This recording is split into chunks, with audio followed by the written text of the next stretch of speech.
los escuchaba ahí hablar de la DAIA, y es sorprendente, ¿no? Lo de la DAIA que tuvo, porque digo, este gobierno tuvo a un nazi literal, ¿no? Rodolfo Barra, procurador de Tesoro, que fue nazi, que tiró, le prendió fue una sinagoga y nunca hizo ningún comentario, y de repente para otro tipo de acciones en general con opositores al gobierno es muy activa, ¿no? Es sorprendente. Sí, llamó la atención, Ujú, digamos, la dureza incluso del comunicado. Más ujú. allá de sentar una posición, que es absolutamente legítimo, la dureza con la cual lo hizo frente a la expresión de un congresista, de un parlamentario. Sí, lógico, ¿no? Pero bueno, es el camino que viene recorriendo la DAIA, digo que es una institución que más que representar una comunidad religiosa, parecería que representa intereses políticos, ¿no? Pero bueno, así que no sorprende. Empecemos por ese punto, a introducirnos en el universo de Javier Milei, porque es un punto muy importante el de su conversión, no sé si completa, no sé si permanente al judaísmo. ¿Qué es lo que vos pudiste ver de su vinculación en ese sentido? Tiene varios capítulos. Hay uno, o sea, el momento cero del judaísmo de Milei, es en junio de 2021. Yo en el último libro dedico un capítulo entero a ese encuentro y cómo Ahí no está. entonces, el presidente Alberto Fernández, sin nombrar a Milei, había hablado de los nuevos liberales como los nazis del siglo pasado. Hay muchas cosas que suceden en La Libertad Avanza en base a los vaivenes emocionales de Milei. Este fue uno. Milei estaba muy afectado por esa declaración, tanto que en plena campaña 21, tres dirigentes de aquel momento de La Libertad Avanza, Carlos Malatón, Gastón Aver y Julio Goldstein, lo llevan a Milei a un encuentro protocolar que iba a durar 15 minutos con Axel Wanish, un rabino Ujú. de quinto orden de la comunidad judía, hoy embajador en Israel. Milei llega, tenía 50 años, una vida católico muy practicante. Cuando muere Coran en el 17, de hecho, Milei le rezaba a San Cayetano, o sea, tuvo una formación cristiana importante. Y esa reunión que va a durar 15 minutos se extiende por 3 horas. Cuando termina, Goldstein, que estaba esperándolos justo en el pasillo, ¿no? Fuera de donde se dio la reunión, los ve a los dos salir llorando muy emocionados. Le cuentan, lo dice Goldstein, así que lo puedo contar, que hubo una lectura de la Cábala, que es el texto de misticismo judío, en una forma que no está permitida por la comunidad judía. Lo que hace Wanish, que es leerle la Cábala en clave profética y personal a Milei, le dice que está destinado a liberar la Argentina. Piense que para aquel momento, esto es mitad del 21, Milei un año antes había creído tener esta revelación mística de Dios. Dios le aparece y le dice a ser presidente del 23. Yo calculo que ve cierta continuidad entre una cosa y la otra. Y Milei sale de esa reunión con la decisión de convertirse al judaísmo. Dicho eso, digo, lo vimos el otro día, el lunes cantando lo que cantó, pero digo, Ujú. y estamos como muy fuertes sobre el judaísmo de Milei. Así nos vamos hace 2 meses atrás, nos vamos a ver en un templo evangelista, si dentro de un mes lo vamos a ver capaz abrazado con el Papa. Hay una cosa que Milei hace una gran bola de todas las religiones. Yo creo Ujú. que él utiliza regiones de texto, las más tradicionales, para bajar a tierra algo que no puede ser bajado a tierra, que es el hecho que él cree ser un líder mesiánico, ¿no? Que lo he enviado acá por una entidad sobrenatural. Entonces va utilizando las distintas religiones que tiene a mano. En esa bola también mete el tarot, la comunicación con los perros, la asesoría canina que tiene sus clones. Una gran bola, Parravicini, el hombre gris, una gran bola de pensamiento mágico donde todo termina en el mismo camino, él siendo un elegido del más allá. Ujú. Vos lo seguís a Milei desde hace tiempo, ¿no? No es de ahora, desde hace ya un tiempo. Y mencionaste recién el show de días atrás, seguramente te han preguntado mucho sobre eso. Ese Milei del show, ¿qué relación tiene con aquel Milei que vos empezaste a seguir en un momento?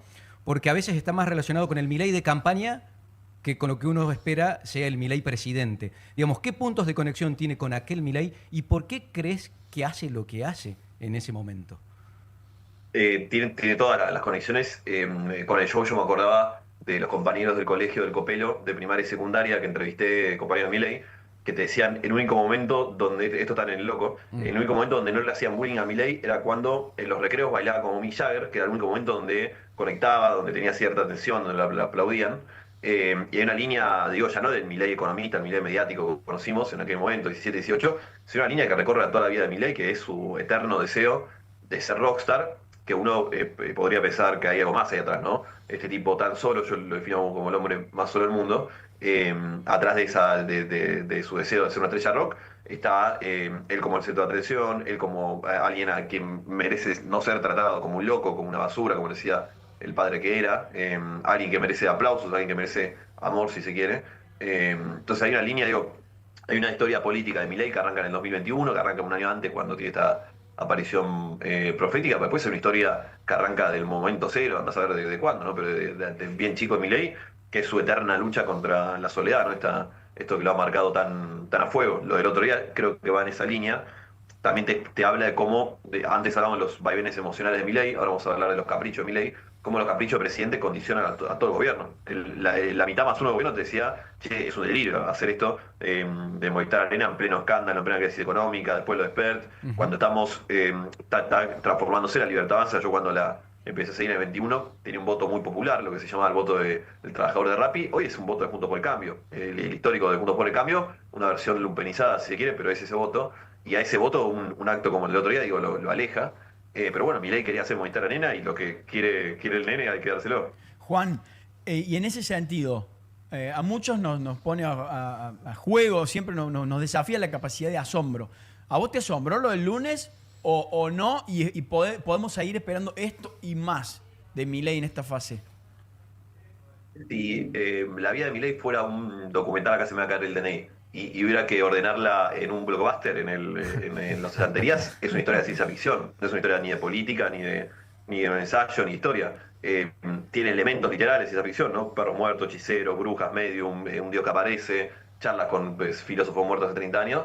Tiene elementos de ciencia ficción del estilo más terrenal, si se quiere. O sea, alguien que hace 2 años hacía chiste con Yayo y bailaba cumbia en los programas de televisión y hoy es presidente en un tiempo récord absoluto y tiene este tipo de escenas, ¿no? Absolutamente impensadas. Así que me sorprende y no, o sea, me sorprende porque sí, la realidad supera a la ficción. O sea, por ejemplo, también lo de Karina Milei. Siempre tuvo un vicio con la guita, viene metiendo la mano en la lata que se metió en política. Nunca hubiera podido imaginar que el gran escándalo alrededor de ella iba a ser justo la agencia de discapacidad. Bueno, en el caso de Milei lo mismo. Dicho eso, yo te digo, historia de ciencia ficción, estoy seguro que le quedan más capítulos. De hecho, el 26 de octubre hay mucha gente medio velando al gobierno. Yo digo, ojo, porque esta historia siempre tiene un ribete más para dar. Y en cuanto a Milei, seguro. De hecho, estaba viendo, esto es muy increíble, ¿no? Pues Milei, que ya hemos comprado varias veces que hace plagios en sus libros, que es un delito, digo, no solo está mal, sino es literalmente un delito. Estaba viendo ahí un usuario en Twitter que ya lo empezó a leer el libro y volvió a encontrar plagio. Ajá. Es muy impresionante, porque decís, él es presidente, sabe que lo vamos a ir a buscar, porque lo fuimos a buscar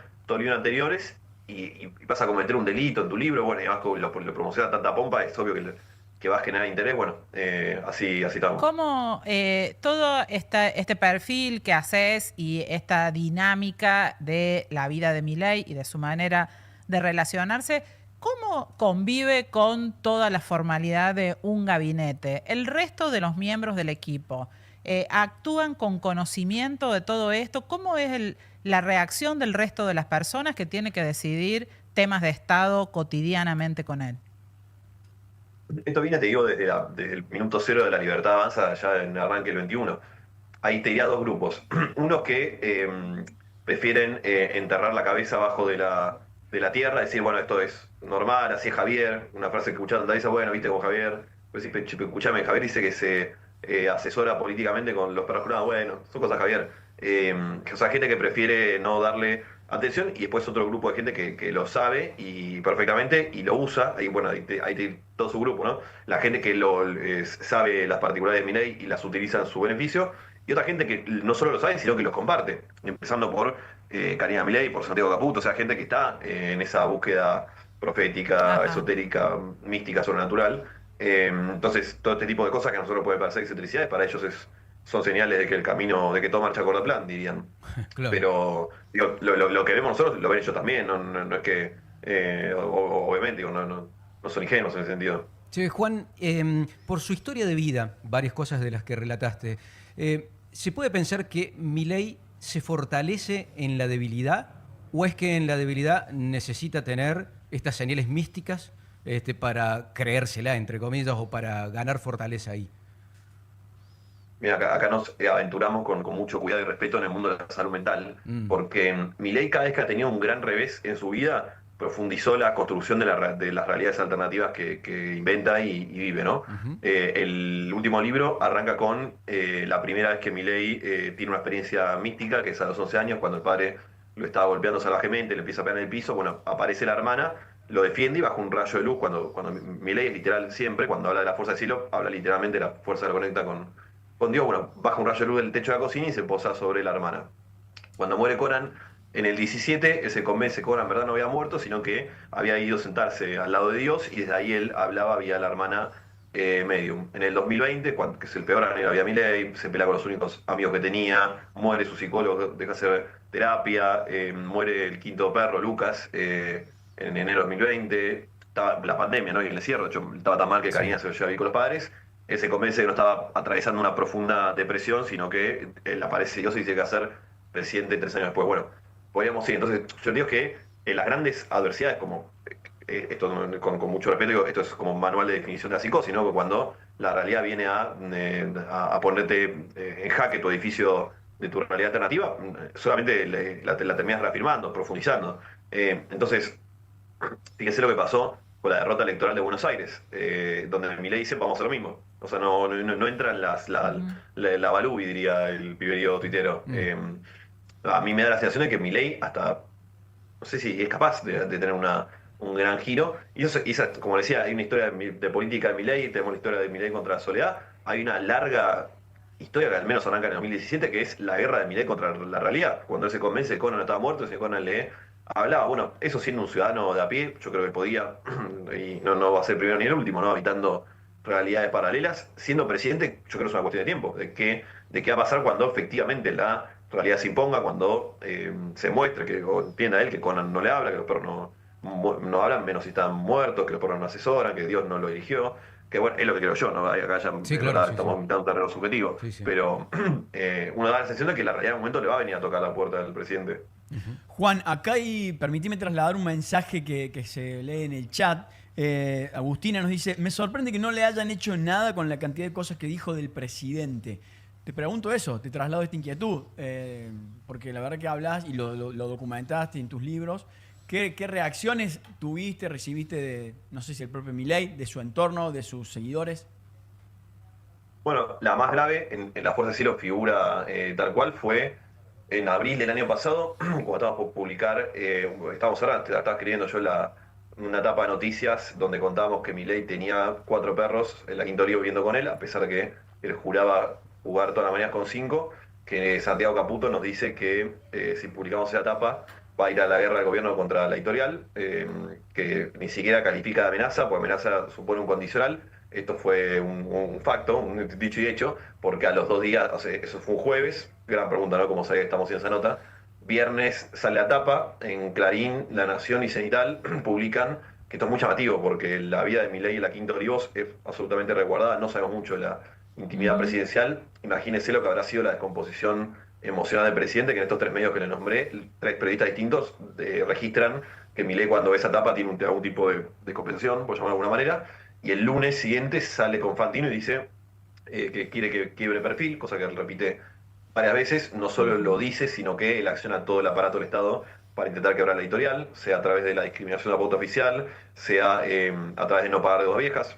Como cualquier gobierno que asume, tiene deudas viejas el Estado, le pagó creo el 98% de la deuda vieja, salvo a Perfil, que le entró 0 pesos, sea trabando la universidad de Perfil, bueno, podría seguir muchos más. Hay 5 juicios hoy de la editorial con el gobierno. Que ahí es un tema que además no solo me incumbe a mí como trabajador de la revista, sino a todos los que trabajamos en la editorial Perfil, que somos más de 500 personas. Así que yo diría, la más grave es claramente esa. Después sí, yo qué sé, las cosas que pasan, hay claramente un tema de género también. Yo he hecho 2 libros sobre Milei, lo vengo investigando hace tiempo. He visto colegas mujeres que hacen 3 notas de Milei y le publica la dirección de la casa, el teléfono. Hay un tema ahí muy increíble con el género. Pero después digo, más allá de esto que es realmente grave, después todo el resto entra más o menos en lo que uno puede esperar, sí, alguna puteada, algún insulto, pero nada demasiado grave. Bueno, Tenemos que ir cerrando, sí. pero ¿crees que tiene posibilidades Milei por toda esta conformación que vos describís de su personalidad de llegar a algún punto de consenso con la oposición? No, de hecho, fíjense que hace ya 2 meses más o menos Santiago Caputo le llegan unas encuestas que le muestran que la forma de Milei está cansando incluso a su votante, Sí. y un gran esfuerzo puesto en el gobierno de que Milei no insulte, algo que él cada tanto vuelve, Sí. cada tanto dice, y todo el tiempo se le sale, se le escapa. O sea, hay algo de él que es la razón que lo trajo hasta acá. Él es muy genuino, solamente alguien que cree profundamente en lo que piensa y cree, te puede decir que está bien vender órganos o vender hijos. Así llegó. y no lo podés transformar, nunca lo van a... él es así hace 10 años, va a ser así dentro de 10 años. Podés intentar domesticarlo un tiempo, pero el loco va a terminar siempre emergiendo y apareciendo. Entonces el consenso es algo que no le entra a él en la cabeza. Y vuelvo a la idea de, él cree ser, él se pone en la liga de Moisés, entonces es muy difícil que nosotros, como él dice, de hecho somos liliputenses, lo que lo criticamos, estamos muy por abajo de su nivel. Es muy difícil que alguien así con una conexión con un ser supremo tenga paciencia y lugar para alguien tan chito como todo el resto de los mortales. Entonces no va a suceder. Puede haber una ficción, puede durar un tiempito, pero no, eso no camina. Queda claro, Juan. La verdad que ha sido un placer conversar con vos, acercarnos un poco más a ese mundo más íntimo del presidente y felicitaciones también por el trabajo y por documentar todo esto. Juan, te dejamos un abrazo muy grande.